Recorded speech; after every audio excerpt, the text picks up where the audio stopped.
سادات و غیر سادات آ گئی اس دربار میں جہاں نہیں آنا چاہیے تھا. کوئی کہتا 45 گھنٹے، کوئی کہتا 72 گھنٹے کھڑی رہی. میں اس بات پہ بحث نہیں کرتا اتنا کھڑی رہی. روتے تو ہم اس بات پہ ہیں کہ کھڑی کون رہی ہے. علی جیسے شہنشاہ کی بیٹی، ملاؤن کا دربار، دربار پہ کرسیاں، کرسیوں پہ کرسی نشین، دیوار کے ساتھ نیزے، نیزوں پہ قرآن. نیزے ختم ہوتے تھے تو قرآن کی سورتیں شروع ہو جاتی تھی. میں بڑی ادب سے جملے پڑھوں گا، بھائی کہہ لینا جسے پتا ہے کہ آج رات کون سی ہے. نیزوں والے قرآن ختم ہوتے تھے تو بابا جی آگے سورتیں شروع ہو جاتی تھیں.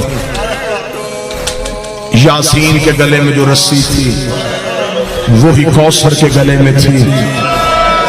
یاسین کمر سیدھی کرتی، کوثر کے گلے کی رسی تنگ ہو جاتی. کوثر آواز دے کے کہتی اماں کمر جھکا، میرا سانس بند ہو گیا.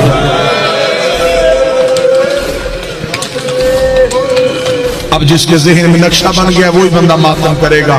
جس کے ذہن میں دنیا کا ادھر ادھر کا خیال ہے ایک لمحے کے لیے نکالے. پھر میں تصویر آنکھوں میں بناتا ہوں، دیوار کے ساتھ سر، نیزوں پہ سوار، سامنے قرآن کی آیت رسیوں میں لپٹی ہوئی، سپاہی دیواروں کے ساتھ کھڑے، کرسیاں لگیں، اونچائی پہ تخت، تخت پہ کمینہ. یہ کمرے سے نکل کے تخت پہ آیا. پہلی پیشی تھی یہ سیدوں کی اس کے دربار میں. یہ ملاؤں تخت پہ آیا. تخت پہ اس کے سامنے شراب کا جام تھا. اس کمینے نے سب کو فتح کی مبارک دی. مبارک دینے کے بعد اس کی زبان سے پہلا جملہ نکلا، ان میں علی کی بیٹی کون؟